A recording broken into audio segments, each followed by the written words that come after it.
Hello everyone.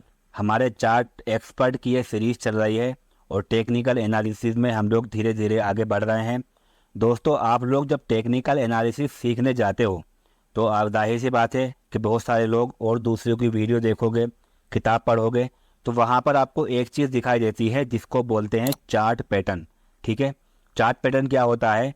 ये stock के गिरते हुए टाइम सबसे नीचे या ऊपर जाते हुए टाइम सबसे ऊपर एक खास तरह का पैटर्न बनता है, जिसमें स्टॉक का प्राइस थोड़ा सा ऊपर थोड़ा नीचे और कुछ इस तरह से काम करता है कि फिर वो एक खास तरह का पैटर्न बन जाता है जिसका एक नाम होता है। और उसके बाद स्टॉक अगर वो नीचे आया है तो ऊपर जाना शुरू कर देता है, और अगर वो ऊपर आया है तो स्टॉक नीचे गिरना शुरू कर देता है।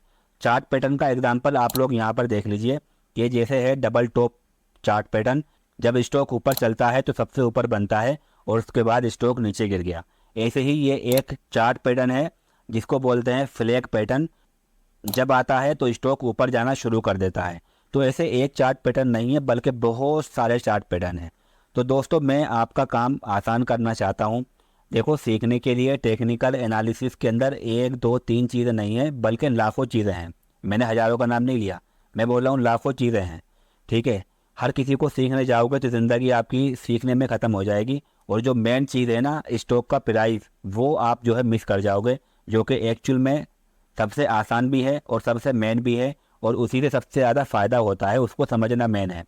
तो ये जो होते हैं चार्ट पैटर्न, ये काम तो करते हैं, मैं नहीं बोल रहा काम नहीं करेंगे। इससे अगर आप इनको पूरी तरह से सीख लेते हो तो आपका काम बहुत ज़्यादा आसान हो जाएगा, आप थोड़े ज़्यादा एक्सपर्ट बन जाओगे। लेकिन मैं आपको चार्ट पैटर्न एक एक करके अपने दिमाग में रखने के लिए नहीं बोलूँगा। आपको हर एक को याद करने की, समझने की ज़रूरत नहीं है।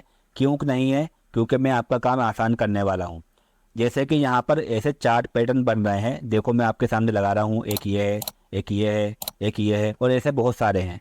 एक आध नहीं है बल्कि ये कम से कम 40-50 के आसपास हैं। कोई 40 दिखाता है, कोई 50 दिखाता है, कोई 30 दिखाता है। हर कोई अपने अपने अलग अलग चार्ट पैटर्न लेकर के घूम रहे हैं लोग। तो ये चार्ट पैटर्न के अंदर एक्चुअली हो क्या रहा है, इनके अंदर अगर देखा जाए तो हर किसी के अंदर सिर्फ एक काम हो रहा है। ये बन तो अलग अलग तरीके से रहे हैं। ये देखो देखने में अलग है, ये वाला देखने में अलग है, ये देखने में अलग है, हर कोई देखने में अलग है, लेकिन काम एक ही हो रहा है। और वो काम क्या है? वो काम है कि कहीं पर स्टॉक का प्राइस रुक रहा है, और जिस दिन वहाँ से बाहर निकल रहा है उस दिन स्टॉक ऊपर जा रहा है, या जिस दिन वहाँ से नीचे निकल रहा है स्टॉक उस दिन नीचे गिर रहा है। सब में यही काम है। डबल टॉप हो गया, डबल बॉटम हो गया, ट्रिपल टॉप हो गया, ट्रिपल बॉटम हो गया, कोई सा भी आप उठा करके देख लीजिए। फ्लैग पैटर्न है, रेक्टेंगल है, सारे के सारे पैटर्न के अंदर सिर्फ एक ही चीज़ हो रही है कि स्टॉक का प्राइस कहीं पर रुक रहा है और फिर वहाँ से बाहर निकल रहा है और स्टॉक ऊपर जा रहा है, या वहाँ से नीचे निकल रहा है और स्टॉक नीचे गिर रहा है। सब में यही काम हो रहा है। तो हमें ये इतने सारे पैटर्न को याद करने की, अपने दिमाग में रखने की, इनको समझने की क्या ज़रूरत है? अपनी एनर्जी वेस्ट करने की ज़रूरत नहीं है। जब हमको ये मालूम है कि कहीं पर भी स्टॉक का प्राइस रुक रहा है तो वहाँ पर हमको देखना है, ध्यान रखना है सिर्फ, और जिस दिन वहाँ से ब्रेकआउट हो रहा है उस दिन हमको एंट्री करनी है, और जिस दिन ब्रेक डाउन हो रहा है उस दिन एग्जिट करना है। तो एक जगह पर प्राइस रुकना और उसके बाद स्टॉक का ऊपर जाना या नीचे आना, ब्रेकआउट होना, ब्रेक डाउन होना, ये हम अगली वीडियो के अंदर बात करेंगे, जिसमें हम लोग ब्रेकआउट और ब्रेक डाउन की बात करने वाले हैं। तो वहाँ पर आपको सब चीज़ समझ में आ जाएगी। बस मैं ये कहना चाह रहा था आपसे कि हो सकता है कि आप लोग ये सोचो कि मैंने आपके सामने चार्ट पैटर्न नहीं रखे, जो कि बहुत इंपॉर्टेंट होते हैं सबके नज़र में, कि ये अगर सीख लोगे तो बहुत प्रॉफिट हो जाएगा। इस तरह की बातें आपको सुनने को मिलेंगी और आप लोग बोलोगे कि ज़ुबैर ने हमको इन चीज़ों के बारे में बताया नहीं था।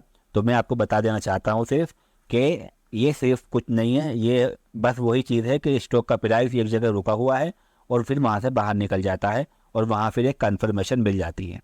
तो हमको इतनी सारी चीज़ें ना देख करके सिर्फ इस चीज़ पर फोकस करना होगा कि प्राइस कहाँ रुक रहा है और कहाँ उसमें ब्रेकआउट हो रहा है, जो कि हम अगली वीडियो के अंदर बात करेंगे ब्रेकआउट और ब्रेकडाउन की।